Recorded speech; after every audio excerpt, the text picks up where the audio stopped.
La situation au Mali sur la table des négociations au Burkina Faso suite mais pas fin. Les pourparlers se poursuivent entre parties en conflit et médiateurs. Dans ce journal, les dernières évolutions avec nos envois spéciaux à Ouagadougou. Bonne nouvelle pour le paysan, le gouvernement débloque 35 milliards de francs CFA à titre de subvention à l'engrais et aux semences de maïs hybride. L'annonce a été faite aujourd'hui par le ministre de l'Agriculture au lancement de la campagne agricole 2013-2014. Et puis, le sport, foot, éliminatoire Coupe du Monde 2014, le Mali qui joue et qui va certainement gagner. Demain, les Aigles affrontent les écureuils du Bénin, ici à Bamako. Khalifa Matraoré a suivi la dernière mise en jambe des nôtres. Le moral est bon, le physique au top. Le point dans la page sport de cette édition. Mesdames et messieurs, bonsoir. Très heureux de vous retrouver. Direction Ouagadougou, au Burkina Faso, où les pourparlers entre les autorités du Mali et les groupes armés rebelles se poursuivent. L'émissaire du président de la République par intérim, Thébilé Dramé, est accompagné de quelques officiers supérieurs pour trouver un accord visant à redéployer rapidement, par la voie du dialogue, les forces armées et de sécurité du Mali à Kidal. Le but est d'organiser des élections crédibles sur l'ensemble du territoire national. Les discussions se poursuivent encore ce soir. Nous retrouvons nos envoyés spéciaux à Ouaga, Ibrahim Traoré et Thédié Camara. Toujours pas d'accord final entre la délégation gouvernementale et les groupes rebelles du Nord. Les tractations se poursuivent loin des caméras et des micros entre un hôtel de la ville et le centre des conférences de Ouaga. Toute la journée, la délégation gouvernementale conduite par Thébilé Dramé a eu plusieurs tête-à-tête et quelques réunions en apartheid avec notamment la médiation burkinabé, les représentants de l'Union africaine, de l'Union européenne, des Nations unies, de la France, de la Suisse, j'en passe. Ce qui a conduit à une première réunion des experts militaires composée essentiellement d'officiers maliens, de la MISMA, de la MINUSMA et de l'opération Serval. Ils discutent des modalités du redéploiement rapide et sans condition de l'armée à Kidal. Les objectifs de du processus qui est en cours à Ouagadougou, c'est la restauration de la souveraineté du Mali sur la totalité du territoire national. Il ne peut pas y avoir d'ambiguïté en cela. C'est ça l'engagement très ferme du chef de l'État, du gouvernement et de l'ensemble de la nation malienne. Donc, faire en sorte que le drapeau malien flotte sur Kidal comme il flotte à Sikasso, à Nioro du Sahel et partout au Mali. À ce jour, il y a une acceptation de principe du désarmement et du cantonnement des groupes armés. Mais le projet de l'accord soumis aux différentes parties propose une amnistie aux rebelles qui ont commis des atrocités dans le nord du pays. Sur ce point, l'émissaire du président de la République par intérim précise que le gouvernement est catégorique. L'État malien n'accordera aucune prime à l'impunité, rassure Thébilé Dramé. C'est une question qui doit être réglée à un autre niveau et non au cours de ces pourparlers, ajoute-t-il. Sur demande de la délégation gouvernementale, tous les autres groupes armés du Nord ont été invités à Ouagadougou par la médiation burkinabé. Il s'agit à terme de trouver ensemble un accord global qui respecte l'unité et la souveraineté nationale, ainsi que la forme laïque et républicaine de l'État malien. Bref, à ce stade des pourparlers, les violences s'accordent progressivement et les uns et les autres s'attendent à un document final qui sera accepté par tous les Maliens.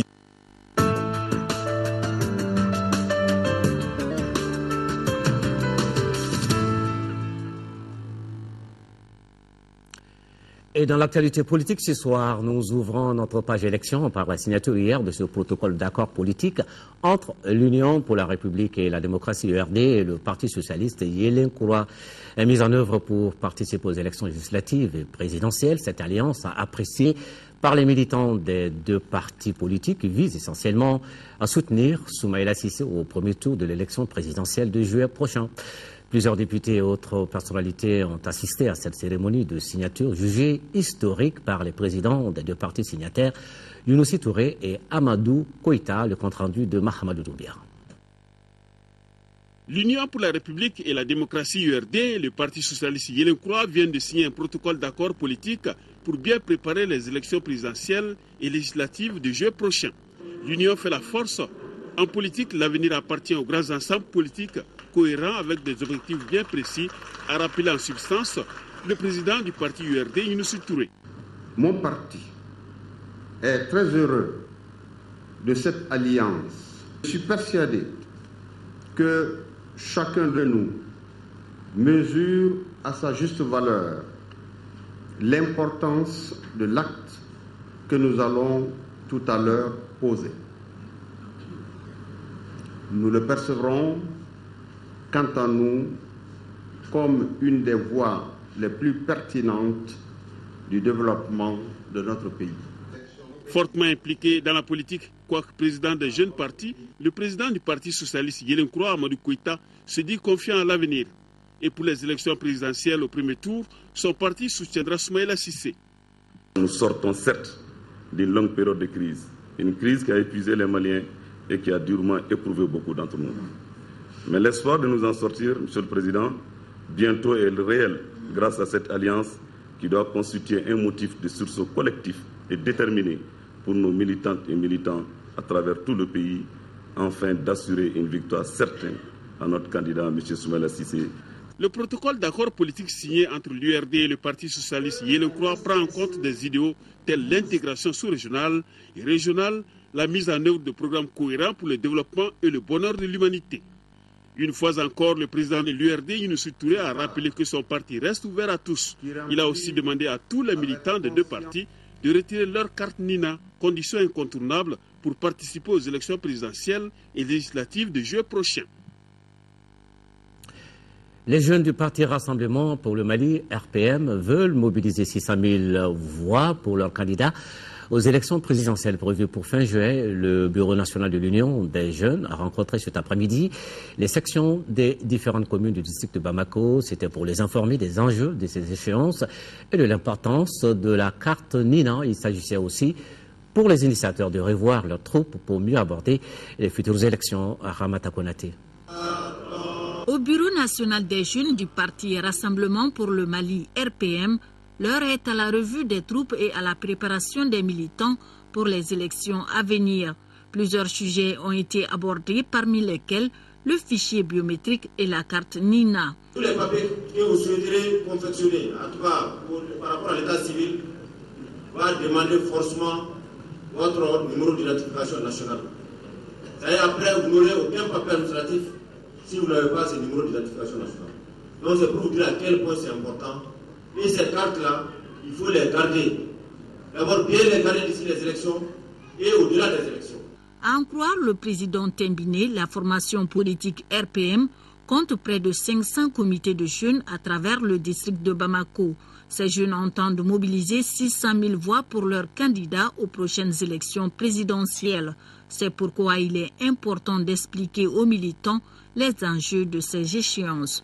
Les élections de 2013, parce qu'il y a l'élection présidentielle, ensuite les élections législatives, se tiennent dans, en tout cas, un contexte un peu particulier. Et par rapport à ça, il y a d'abord le fait que c'est la première fois qu'on va voter avec le fichier biométrique.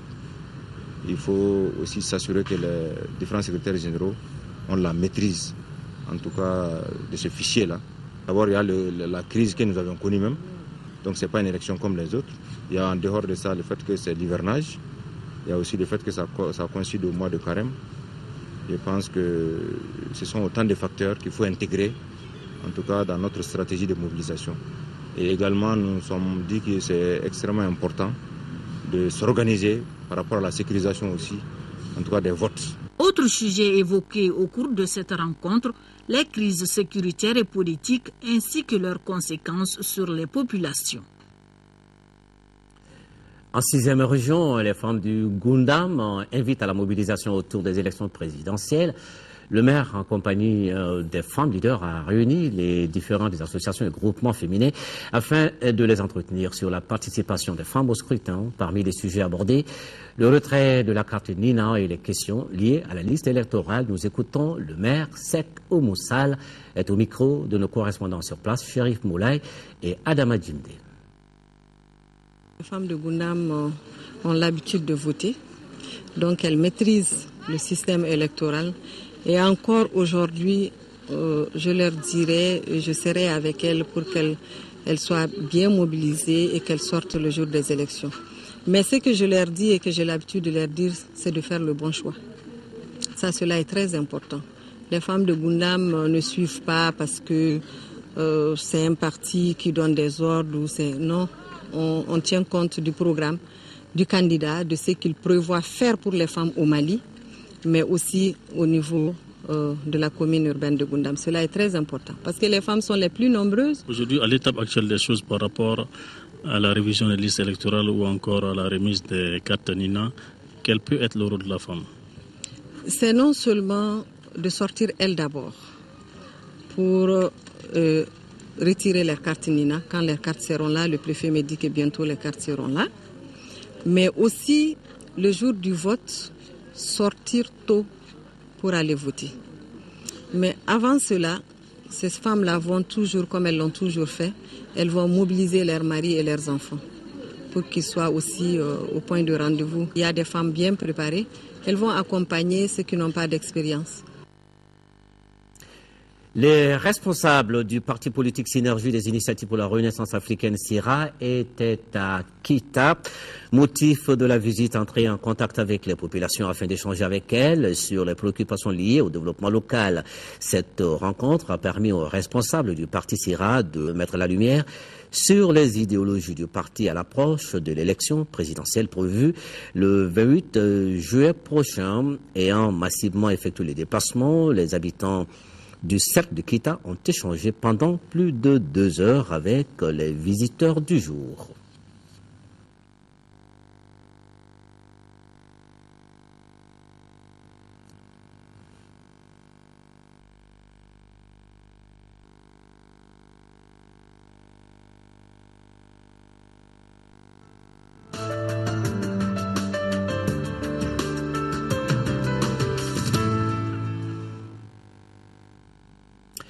Et c'est la fin de notre page élection de ce soir. Nous repartons pour le nord du pays, où vient de séjourner le ministre français délégué chargé du développement. Là-bas, Pascal Canfin n'est pas venu les mains vides dans sa besace. Une aide de la France à l'endroit de 2 ONG de la région de Gao, un financement de 400 millions de francs CFA, partagé équitablement entre Gari et Tassag. Ce montant est destiné à l'appui aux populations démunies de la zone pastorale et à la protection des ressources naturelles de Gao et Menaka. Correspondance de Idrissa Kone. Ce montant, qui s'élève à plus de 400 millions de francs CFA, servira à appuyer les populations démunies de la zone pastorale de Gao et à la protection des ressources naturelles au profit des éleveurs de Menaka.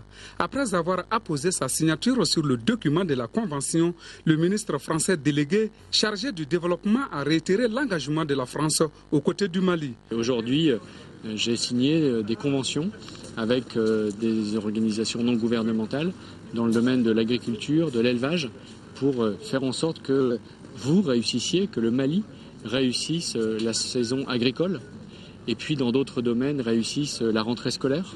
Et nous sommes pleinement mobilisés à vos côtés pour réussir ces défis.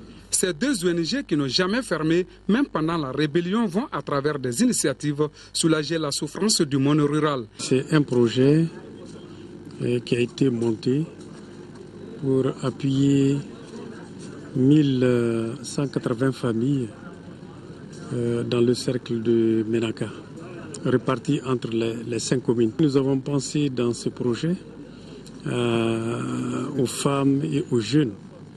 Ainsi, 250 femmes seront appuyées pour faire de l'embauche ovine. Il s'agit d'appuyer le mode organisationnel des éleveurs pasteurs au niveau des 6 communes de la région de Gao, notamment 4 communes de Gao et 2 communes d'Ansongo. Deuxième volet pour ce projet, c'est d'appuyer les petits éleveurs en aliments bétail au niveau des zones de grande transhumance. Les ONG bénéficiaires rassurent le bailleur de l'utilisation correcte des fonds mis à leur disposition.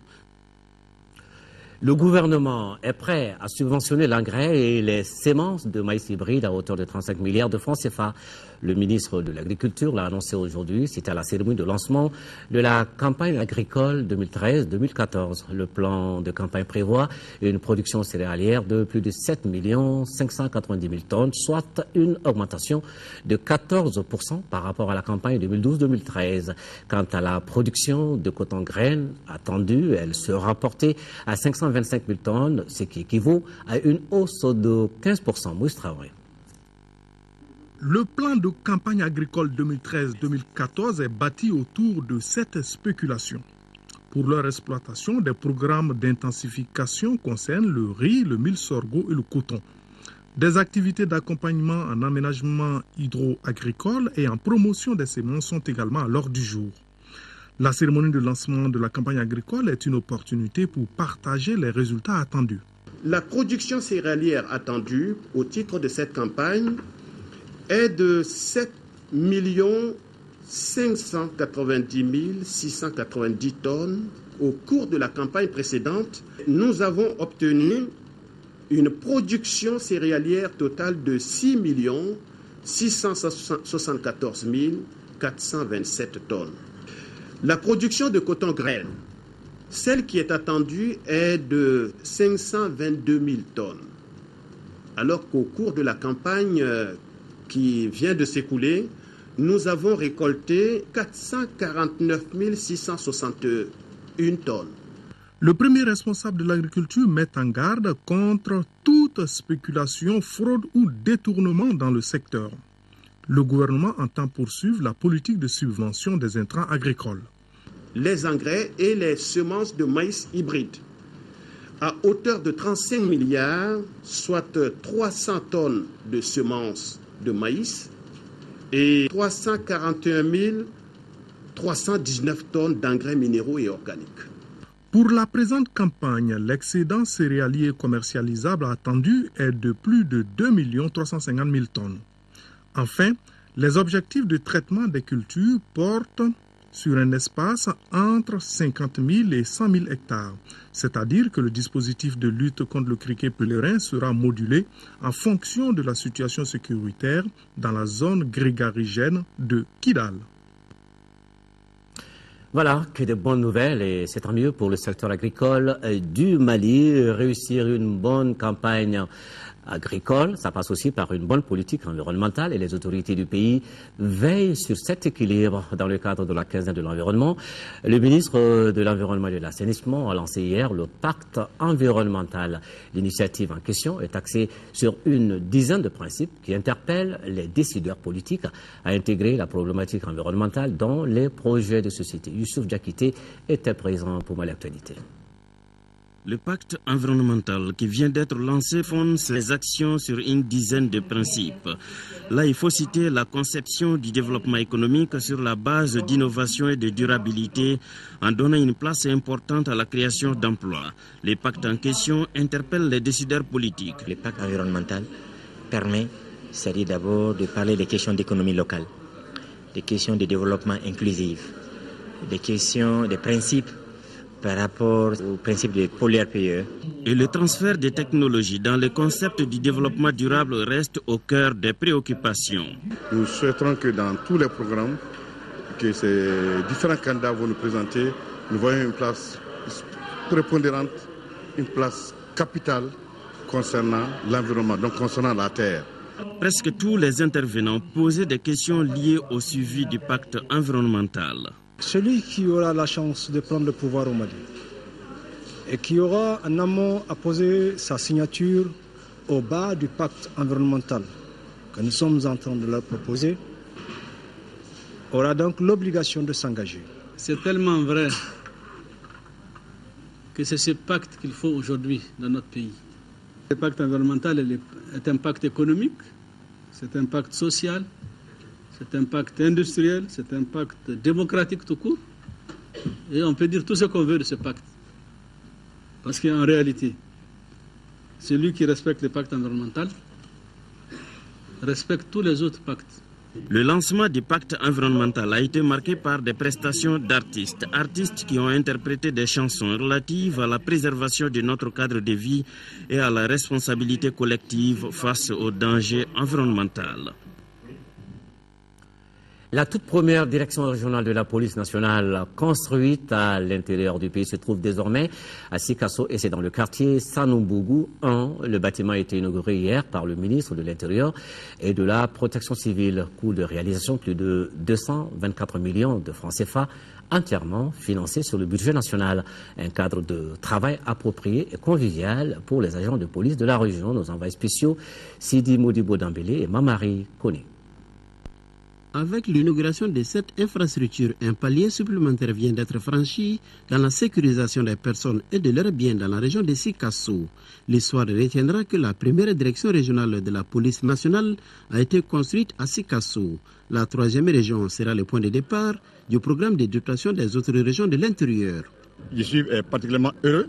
C'est vraiment une infrastructure digne de ce nom qui va quand même donner quand même, n'est-ce pas, un cadre de travail agréable aux policiers. Je ne vais pas surtout oublier, n'est-ce pas, mes dépensiers, c'est-à-dire les ministres qui m'ont dépensé. Alors c'est quand même, n'est-ce pas, qui ont conçu et procédé, n'est-ce pas, quand même, à la réalisation de cette œuvre.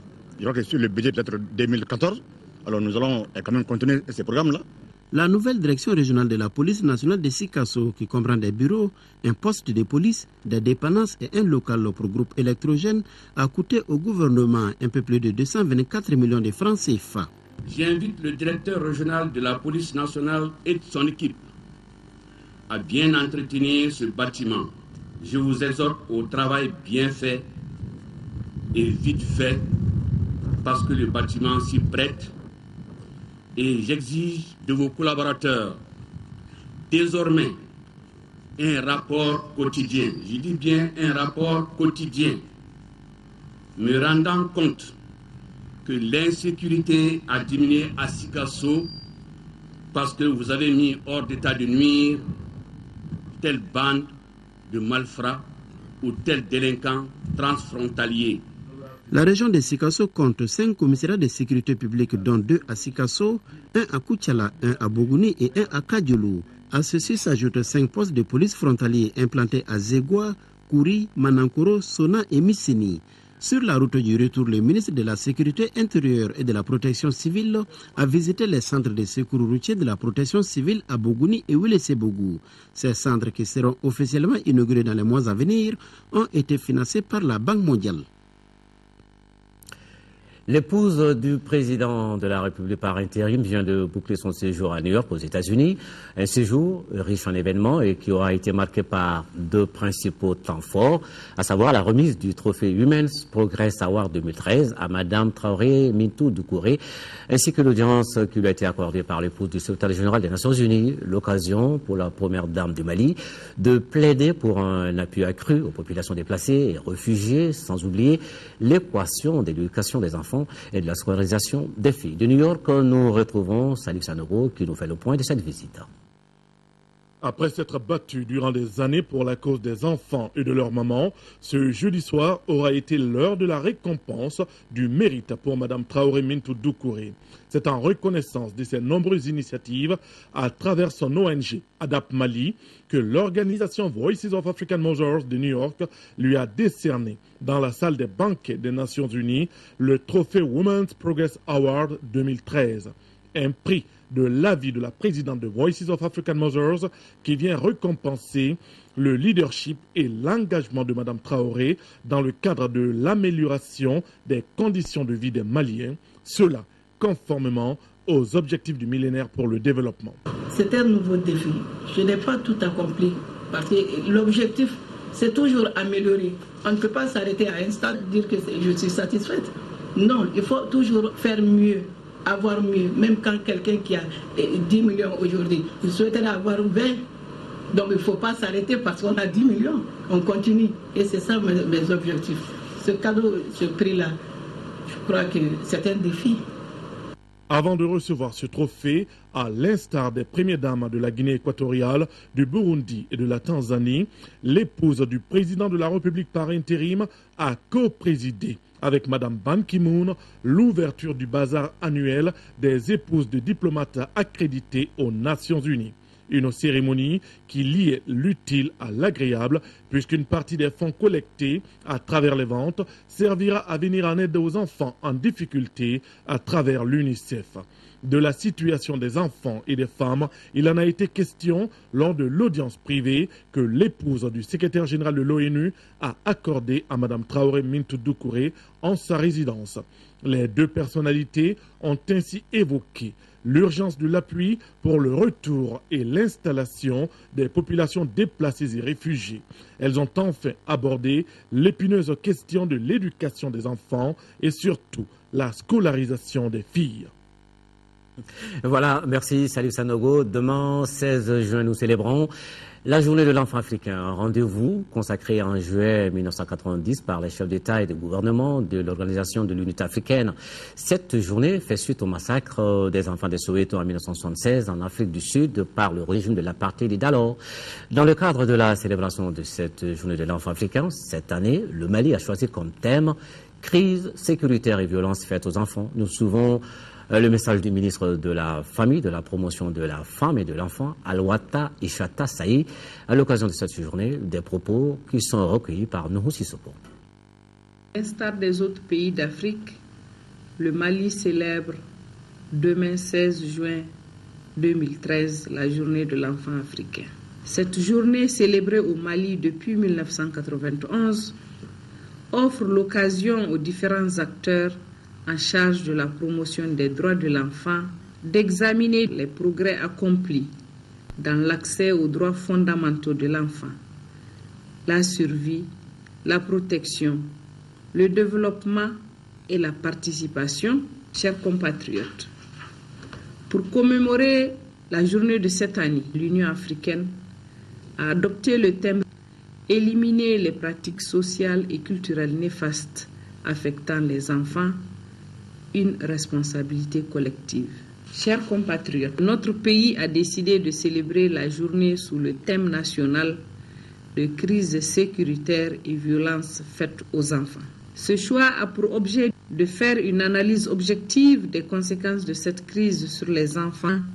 Il s'agit notamment d'enfants associés aux groupes armés, des filles victimes du mariage précoce et ou forcé, des filles violées ou flagellées, des enfants victimes des restes d'explosifs de guerre, des enfants traumatisés par l'assassinat de leurs parents en leur présence. Et face aux multiples violences faites aux femmes dans le nord de notre pays, l'Association pour le progrès et la défense des droits des femmes, APDF, se manifeste. Elle a tenu aujourd'hui une conférence de presse. C'était non seulement pour soutenir les autorités maliennes dans les négociations qui se passent actuellement au Burkina Faso, mais également pour dire non à cette situation dont sont victimes donc les femmes dans le nord du pays. Kaliatou Kone a suivi pour moi l'actualité. L'Association pour le progrès et la défense des droits des femmes, APDF, était face à la presse pour défendre une fois de plus les causes des femmes et pour que justice soit faite. Cette conférence de presse visait à soutenir nos autorités dans les négociations qui sont en cours à Ouagadougou. C'était aussi pour faire savoir à la communauté nationale et internationale que les femmes du Mali sont engagées et soutiennent les autorités, mais dans un cadre bien défini, qui n'est pas d'impunité et qu'on voudrait finir maintenant avec les différentes rébellions du Nord parce que ça nous met en retard. Les conférencières et les confrères journalistes ont débattu des questions, à savoir le rôle de l'APDF pour la prise en charge des victimes du Nord, son point de vue sur les négociations de Ouagadougou, entre autres. Et au cours de la conférence, certaines décisions ont été prises par l'APDF et les associations de femmes présentes. Nous avons aussi décidé, les femmes, au cours de cette conférence de presse, de prendre les camions, de prendre les bus pour aller à Kidal. On ne peut pas empêcher aux femmes d'aller à Kidal. Et nous allons partir à Kidal. Parmi les crimes commis au nord sur les femmes, nous pouvons citer les viols collectifs, les mariages précoces et forcés et pour conséquence, les grossesses non désirées, les maladies sexuellement transmissibles et des naissances après viol.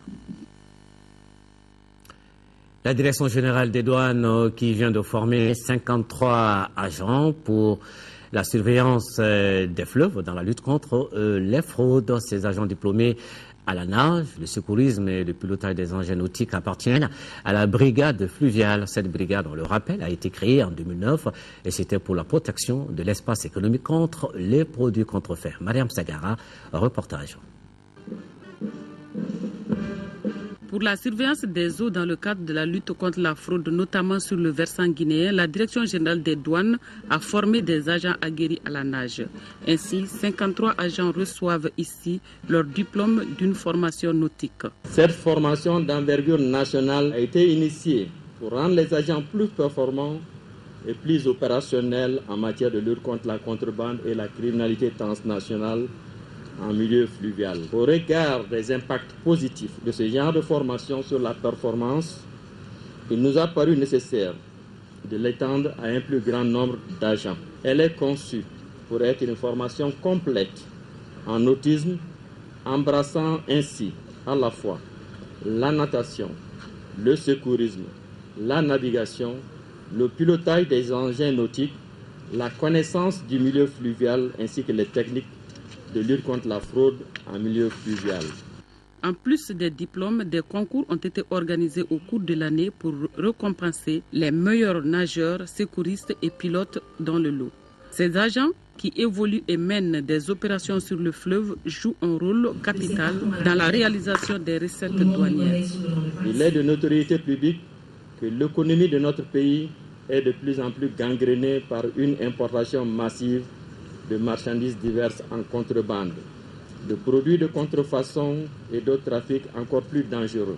Une grande partie de cette contrebande sur les cigarettes, la drogue et les armes s'opère sur le fleuve. Je ne pourrais terminer mes propos sans adresser mes sincères remerciements au chef de la BMI de Bamako, car sans toi, les brigades fluviales ne seraient pas une réalité. La brigade fluviale qui a vu le jour en 2009 a été conçue et initiée par l'inspecteur des douanes Mohamed Koulibaly qui en est le chef. Cette brigade s'élargit dans les régions.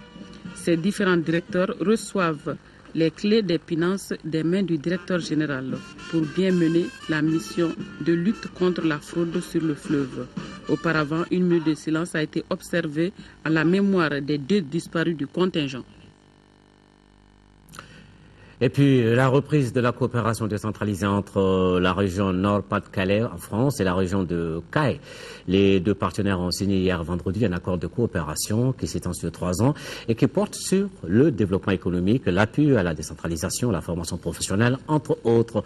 Le document a été signé par la présidente de la région Nord-Pas-de-Calais, chargée des partenariats internationaux, et le président du conseil régional de Caille, correspondance Jafar Aïdara.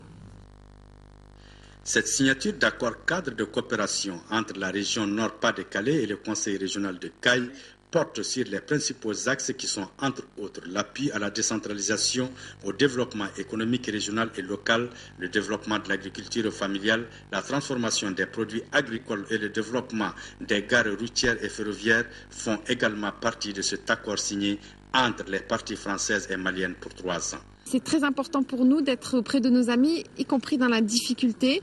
C'est pour ça que nous avons choisi, même pendant la période de crise, de poursuivre nos projets de coopération avec la région de Caille et que nous choisissons aujourd'hui qu'il y a une opportunité pour le Mali et pour la région de Caille de mener des projets de développement pour les populations locales. Cette signature a été l'occasion pour les parties françaises et maliennes de faire le point de leur coopération vieille de 20 ans entre la région Nord-Pas-de-Calais et la région de Caille. Nous avons besoin de l'appui de nos amis, singulièrement de nos amis de la région Nord-Pas-de-Calais qui depuis 20 ans nous accompagnent et aujourd'hui ont affiché leur ferme volonté de nous accompagner davantage parce que nous venons de traverser une période de crise, ce qui les amène à être beaucoup plus attentifs à tous les projets que nous avons soumis à leur attention. Voilà, la coopération décentralisée reprend son chemin au bonheur des populations de la première région. Grande offensive contre le tétanos maternel et néonatal. La campagne nationale destinée à éradiquer le mal a été lancée dans la commune rurale de Sido, cercle de Bougouni, en 3e région. C'était ce matin et c'est le secrétaire général du département de la santé qui a administré la première dose de vaccin en présence des partenaires de l'OMS, de l'UNICEF et des autorités régionales et locales. Correspondance Sekou Konaté. En lançant la présente campagne dans la commune rurale de Sido, dans une ferveur populaire, les plus hautes autorités de notre pays veulent renforcer les capacités d'immunisation des femmes en âge de procréer, qui payent le plus lourd tribut à cette maladie meurtrière qu'est le tétanos. On estime qu'en 2008, le tétanos néonatal a provoqué 59 000 décès, qui sont presque tous survenus dans les 36 pays où le tétanos maternel et néonatal n'a pas encore éliminé. Ainsi, dans 22 districts sanitaires à travers le pays, cette offensive sera lancée. Une démarche importante dans la préparation de la validation de l'élimination du tétanos qui est planifiée pour le Mali au cours de cette année 2013 et l'UNICEF de s'engager. Je m'engage pour l'UNICEF, avec le gouvernement, à poursuivre les campagnes contre le tétanos dans les régions du Nord, aussitôt que les conditions sécuritaires le permettront. Ma présence ici vous témoigne de l'importance que l'UNICEF accorde à la vaccination contre le tétanos néonatal. Et les autorités nationales, en administrant la première dose, de lancer ce message. Le premier message, c'est le message vraiment d'une forte mobilisation pour que cette campagne soit une réussite. Nous vaccinons pratiquement tous les jours au niveau de notre centre de santé. Il s'agit maintenant pour la population de fréquenter régulièrement, de fréquenter convenablement ces centres pour que alors, nous puissions éliminer véritablement cet tétanos néonatal. A signaler que la campagne dure une semaine. L'actualité régionale encore avec le lancement à Diabali ce matin des projets cliniques juridiques mobiles pour une meilleure prise en charge des femmes victimes des violences dans les localités libérées de l'emprise des terroristes. La cérémonie a regroupé, outre les responsables politico-administratifs locaux, les femmes de Gao, Tombouctou, Douanza, aux côtés de celles de Diabali, correspondance à Maïguéré, Orobaradolo. Le présent projet se veut une clinique juridique mobile de prise en charge des femmes victimes de violences dans les régions de Ségou, Mopti, Tombouctou et Gao, précisément les localités libérées des mains des terroristes. Le Mali n'avait jamais connu une telle situation. Face à ce drame vécu par les femmes et les enfants pendant plus d'1 an d'occupation, le WILDAF Mali, avec l'appui financier de ONU Femmes, se propose de mettre en œuvre un projet de proximité pour identifier les femmes et les filles qui n'ont pas pu fuir et qui ont subi le martyre dans leur âme et dans leur chair. Le maire de la commune a décrit la période de hantise et de préjudice causés avant de saluer ce projet.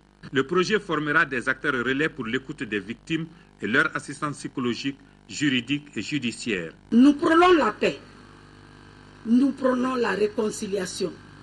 Nous prenons le dialogue social, nous prenons le pardon.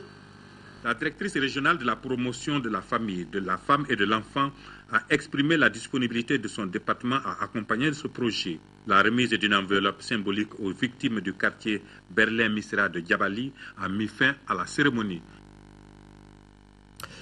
C'est une évidence, le parc automobile malien prend chaque jour des dimensions plus grandes et des mesures d'accompagnement s'imposent dont l'amélioration du taux d'assurance des véhicules. Justement, la direction des assurances, la FIA, y réfléchit. Elle vient d'organiser une conférence débat sur le sujet à l'intention des responsables de son réseau. Adama Kodjo a suivi pour Omar Actualité. Une conférence qui a pour thème l'assurance automobile, quelle stratégie adopter face à la concurrence? La pertinence de ce thème n'est plus à démontrer quand on considère que selon les statistiques les plus récentes, encore aujourd'hui, plus de 50% des véhicules terrestres à moteur ne sont pas assurés. C'est-à-dire tout le challenge, tout le défi que les compagnies d'assurance doivent relever, surtout si l'on sait que ce segment représente une partie majeure de notre portefeuille. Les participants à la conférence sont donc appelés à réfléchir sur les voies et moyens en vue d'inverser cette tendance. Maintenant, le sport, foot, 5e et avant-dernière journée des éliminatoires de la Coupe du Monde 2014. Les Aigles du Mali reçoivent demain dimanche les écuries du Bénin avec une obligation de victoire afin de préserver les chances de qualification. L'équipe s'est préparée dans la sérénité à Kabbalah. Khalifa Namatraoré est allé les voir. Le nul, un but partout, dimanche dernier contre les Amavoubi du Rwanda, conjugué à la victoire algérienne au Bénin, a considérablement réduit les chances des Aigles du Mali d'accéder au dernier tour des éliminatoires de la Coupe du Monde 2014. Pourtant, ils ont bien des raisons de croire encore à cette qualification. Cela passe d'abord par une victoire face aux écuries du Bénin pour ensuite jouer la finale de la poule à Blida en septembre prochain contre l'Algérie. Serou Keita et ses partenaires se doivent de hausser leur niveau de jeu avec au bout l'efficacité. Ils sont conscients qu'ils ne peuvent plus se permettre une autre contre-performance. Quand on fait un faux pas à domicile contre le Rwanda, vous imaginez que c'est très difficile dans nos têtes. Mais maintenant, depuis 2-3 jours, ça va beaucoup mieux.